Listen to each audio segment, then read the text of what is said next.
Okay, so we're gonna start tackling the coolant reservoir that's been leaking on this thing. Let me show it to you. For anybody that wants to do this, it started leaking right by the bracket, and you can see there's sort of a puddle that started accumulating there, and it basically just drips down all the way to here. So yeah, in order to remove the reservoir itself, I'm pretty sure we're gonna have to tackle taking off the fuel tank, airbox, and a bunch of hoses, connections, fuel connections, the air supply basically to the whole engine. So yeah, unfortunately this needs to be done. I don't see another way that we would be able to take it out, so just gonna document it for anybody else that might want to know how to do it. So stay tuned. Okay, so far the seat, both of them are removed. Battery is disconnected with a 10 millimeter. The Allen keys that I've been using primarily is 3 mil, 4 mil, and for the large bolt which holds the seat, the very large bolt right here is a 6 mil. I've also removed this here, and just loosened it here. That way I don't have to beat up the tank too much, and I'm able to remove it. I also took out the key guard. There's 4 bolts here, pretty easy. And then yeah, I'm gonna be lifting off the tank next. Hold tight. All right, so one more thing. Basically removed the whole entire plastic cover right here in order so that I could get to the vent line for the fuel tank. Then I disconnected the fuel pump. It is connected right here. Not only does this connect, I think, the fuel pump, but also the fuel level sensor. Next thing, as you can see, there is one connector here for the fuel line, and then a second one right there. Basically what you do with them is you squeeze this part right there, and that allows you to disconnect each one of the fuel lines for each one of the cylinders. So what I'm going to do is I'm going to prop up the fuel tank a little bit right now, get those disconnected, and then remove the tank off the bike. Alrighty, so the tank is off. Couple of things to note. The fuel pump attaches here. There is a couple vacuum lines, one here and another one on this side somewhere. Let's check it out. Where is it? Right there. Okay, and then you've got 2 fuel lines. They've got O-rings. Make sure to squeeze them this way to take them off. And then one more sensor gets taken off using 2 Allens right here. Okay, stay tuned. Alright, so next thing, I removed the fuel injector here, thinking that these clips, which I know from BMWs, are really annoying. So I just unbolted it from the airbox itself. Then following, I removed these. They have 2 bolts here, and then one larger one here. You take this off, then another part stays, which has 2 more bolts, and that comes off after that. And then the airbox is exposed from the sides.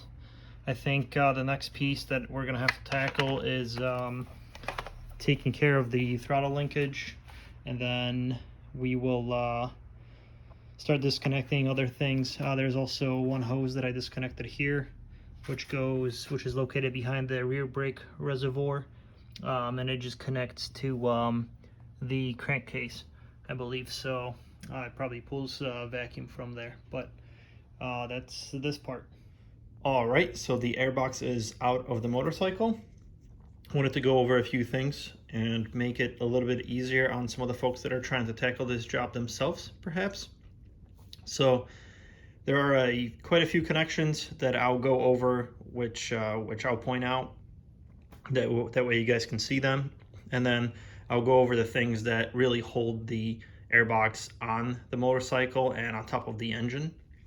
So I'll start with the fuel system. Fuel system was pretty straightforward.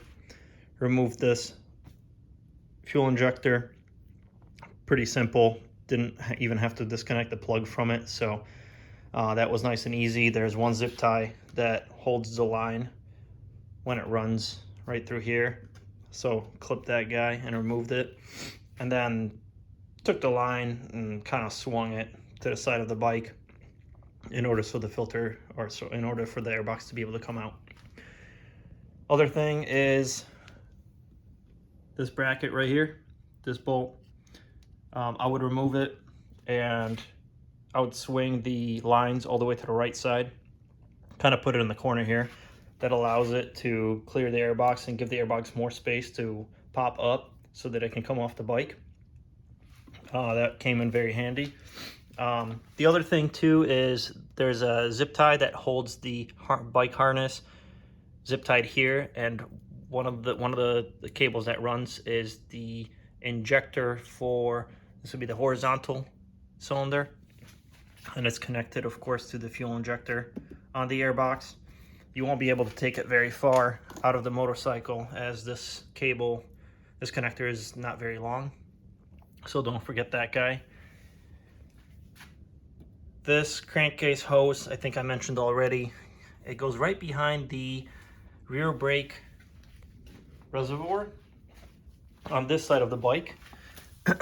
There's another line, which is, I believe, just a vacuum line. It connects right here to the bottom of the airbox. So on this side, pretty much, you know, it was straightforward. So the most important and surprising part of this job, to me at least, what I would say is what was holding the airbox onto the engine of the motorcycle. So that's this part. So you want to disconnect the throttle cables and move them pretty much all the way as far as they'll go. You don't have to, you don't have to disconnect them either here nor here. They do run through the frame right here, and they are attached to the airbox. They're held in with these clips that I'll show, but that's them. So you've got one that's made out of plastic and one made out of metal. And these lines, these throttle cables, they run vertically. So right here. What you want to do, at least what I did to get to them, is I disconnected this bolt and I believe one or two on the other side. That's for the radiator. That allowed a little bit more clearance once the radiator swung a little bit forward. That allowed my hand to go right back here, and that was essentially the front of the airbox. And then I was able to get to these guys. Okay, so took the lines out from the plastic clip first. There it is. And then for the metal one, what I did is I pried it up just a little bit and then I swung it out. And that disconnected the throttle cables entirely from the box. So between the throttle cables and these two intake boot clamps, that's really what holds this airbox onto this motorcycle. There are just a couple more connections, like this TPS sensor. I believe it's actually this one. And it pretty much comes off. It comes off when you pop up the back of it in order to take it out of this boot first on the vertical cylinder. And then in order to get it out of the horizontal one, I just put my hands in each one of these pockets, these holes for the air filter, and I just kind of yanked it. It didn't require any force whatsoever almost. I was very gentle with it and, you know, got it out in maybe a couple hours or something. So the job is not too bad. If you can, take just an extra few minutes, you know, tape up the bike. That way connections such as this one for the fuel lines, it doesn't beat up the bike, doesn't scratch it up. You don't want to have to deal with that crap. So, you know, whether it's near the throttle cables or, you know, some sharp connections, just just tape it off and you can take it off afterwards. Job is not too bad. I definitely recommend you tackle it yourself, learn a little bit about your bike, and then, you know, go out there and enjoy it. If you guys have any questions, just let me know, and we'll talk then. Take care.